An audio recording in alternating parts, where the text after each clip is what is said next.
We're here with Johannes Jütting, the OECD Development Center. Johannes, tell me, is measuring progress relevant for developing countries, and why?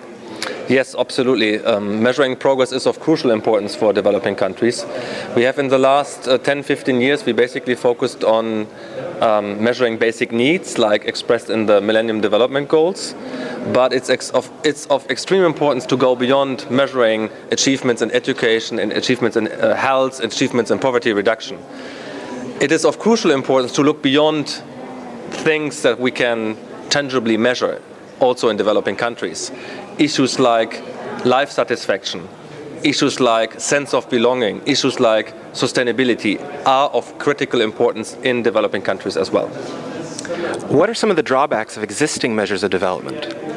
Some of the drawbacks are that they are basically focusing on things that we can actually measure, that we can quantify. And in particular in developing countries, there are things that are of crucial importance for the well-being of people that we can't necessarily measure. Let me give an example.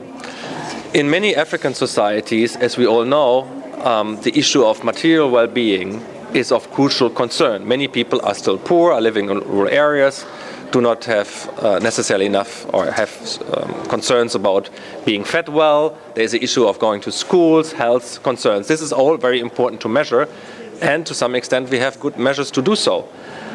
But on the other hand, we fail to measure things like sense of belonging, treating elderly people, sense of part being of a community. And here, in my view, many African societies do much better than we do in our societies, in the richer ones. Let me take the example of treating elderly people. Often in our societies, people at the age of 80 are in elderly homes, while in many African societies they actually stay and they have an important role to play for their families.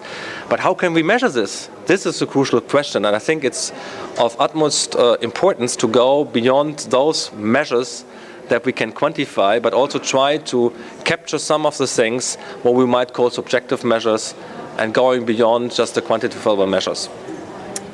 And how is the rise of emerging economies in Asia and increased growth in the developing world affect our notion of progress and what we understand development to mean? I think you raised a very important point. The shifting wealth. The Development Center of the OECD has actually worked on this, the concept, what you were saying, linked to the emergence of Asian countries. But not all in Asia, there are also a couple of other developing countries that have high growth rates. We can observe a shift of wealth from the west to the east, from north to the south. It's changed many things crucially, fundamentally, of what we have believed of in the past. And in particular also of the measurement and in terms of how we think about progress.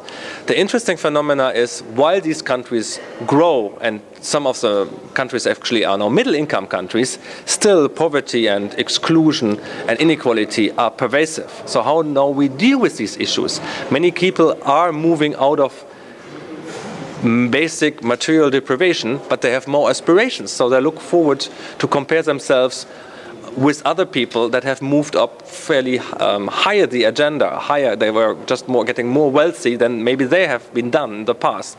So there is a critical issue of aspirations and how we measure these aspirations and how we deal with them. So the critical issue of social cohesion in Asian countries, as we could see, for instance, in China with labor market disputes, as we could see in Thailand with the red shirts and struggling with the rural people and people in the Bangkok elite, these are of fundamental concern of fast-growing countries. And I think this reminds of the high-growth Asian countries, reminds of and puts in all of us, in front of us, a new agenda, how we deal with these new phenomena. Thank you very much. Welcome.